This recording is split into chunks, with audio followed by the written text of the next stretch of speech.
Hello and welcome to another Critical Rocket Mechwarrior Online video. Today we're going to be looking at the Jenna. Probably one of the more maligned of the light mechs in Mechwarrior Online here.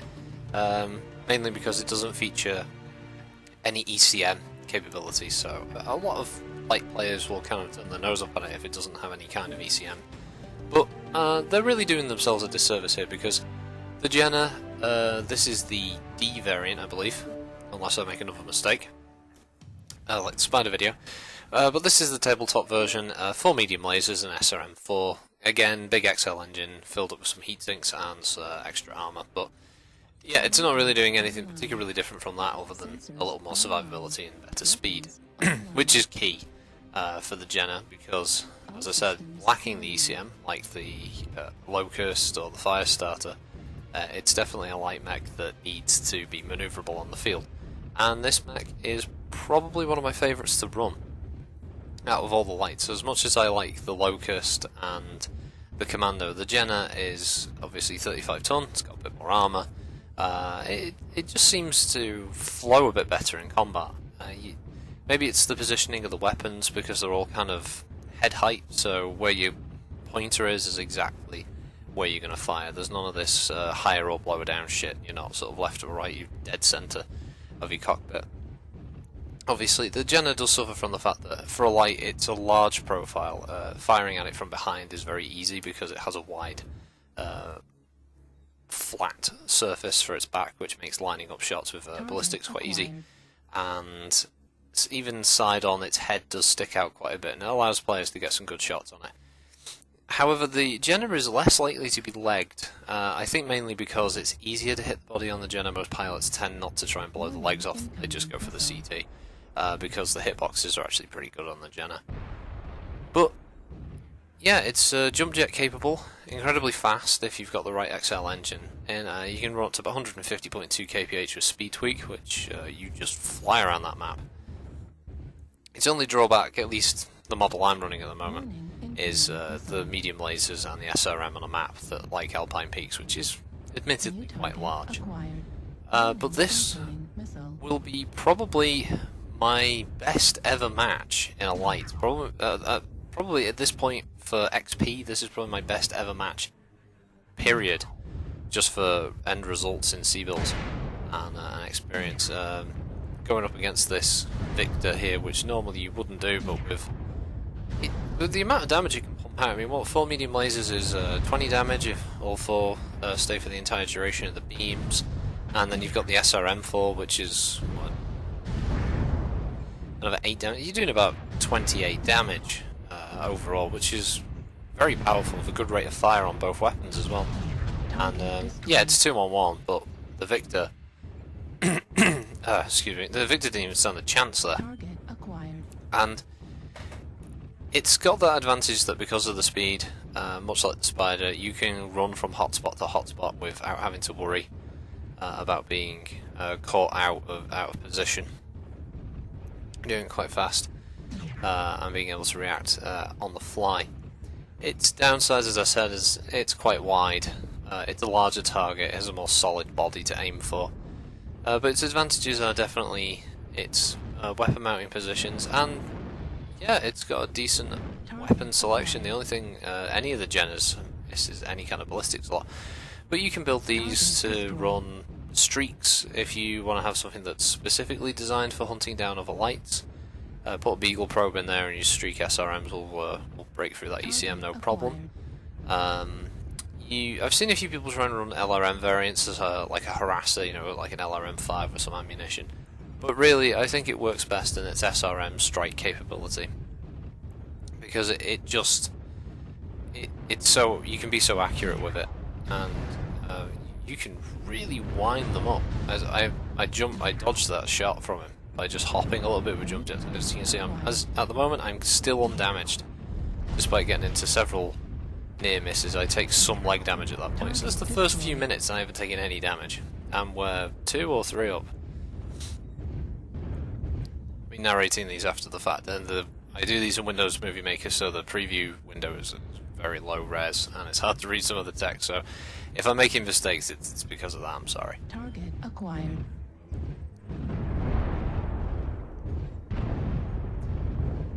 It's also one of the few Inner Sphere redesigns that stuck relatively close. I mean, they've changed virtually nothing on the basic shape of the mech compared to mechs like the Raven, the Spider, which obviously had a much more rounded body and a very distinct spider-shaped pattern, which they've tried to keep, but because they made it more sort of hexagonal, it lost some of that initial uniqueness. Whereas the Jenna really has kept its sort of original 80s line art shape and design, replete with the long head that sort of sticks out a bit like I guess you could say like a turtle reaching its head out of a shell.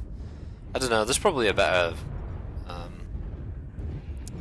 analogy or description that you could give, but yeah, when you see it side on, like you would have done at the beginning of the video, you do see that neck does kind of crane out. It looks weird, but it still looks like a very, very good mech, and it's one of the oldest designs of Mechwarrior Online. It's got to be yeah, I think it's the first light mech they added to Mechwarrior. So this really does have the honour of being one of those one of those mechs that's kind of a rite of passage for light mech pilots, and in that regard it works well. Obviously there is a hero variant out there called the Oxide, which is very popular with light pilots. Got there in the end. Light pilots like the Oxide because although it's an all missile variant, you can stack it with SRMs and just rip people apart with it. Or you can mount it with, I think it's 4 streaks, which, you know, that lock-on capability, it makes it a very, very, very nasty light hunter. It's definitely not the kind of mech you want to have chasing you. And obviously it's nice to have that XP and Sequel bonus. There's other variants, kind of samey though. You'll be hard pushed to find a Jenna that really sticks out of the crowd. I think that's probably one of the downsides, is there isn't a lot of, with the light category in general, there really isn't a lot of space or weight to play around with the mech, so it makes it difficult to come up with anything but the medium laser build. I've seen people running PPCs, but in my opinion it's too hot to run the mech like that. And looking at it, 4 medium lasers and an SRM4 is already a pretty capable build. It's not really worth messing around with. I suppose you could have a couple of medium pulses, maybe even drop the SRM down to a 2 from a 4 to give you that extra ton, maybe to get an extra, maybe to squeeze in 4 medium pulses, but you really sacrifice some of that range, and nah, I would not advocate ever really messing with the standard D weapon-wise. Definitely put more armour on, definitely get a bigger engine in there, because like any light mech, if you stick with a standard engine, yes, you can lose a side torso, but generally with the lights, losing a side torso is pretty much instant death anyway. Regardless of how agile you are, you just don't have the weapons more often than not. Like most of, if not all of the weapons in the light mech will be located in the left or right torso anyway, so losing one generally means you're down nearly all of your weapons capability. Which is the case with the Jenna. If it loses one of its arms, it's a significant chunk of its damage gone right off the bat.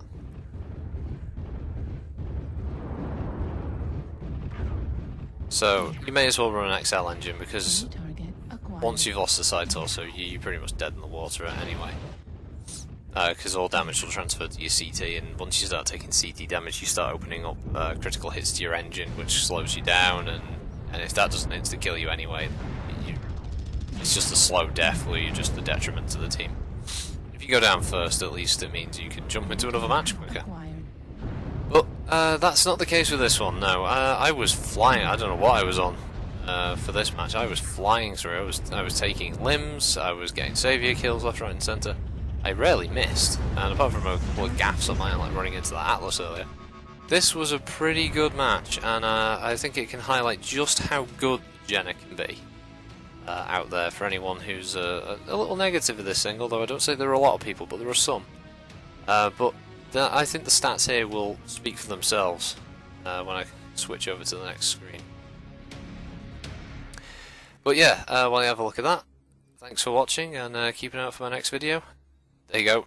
nearly 10,000 XP. Suck it.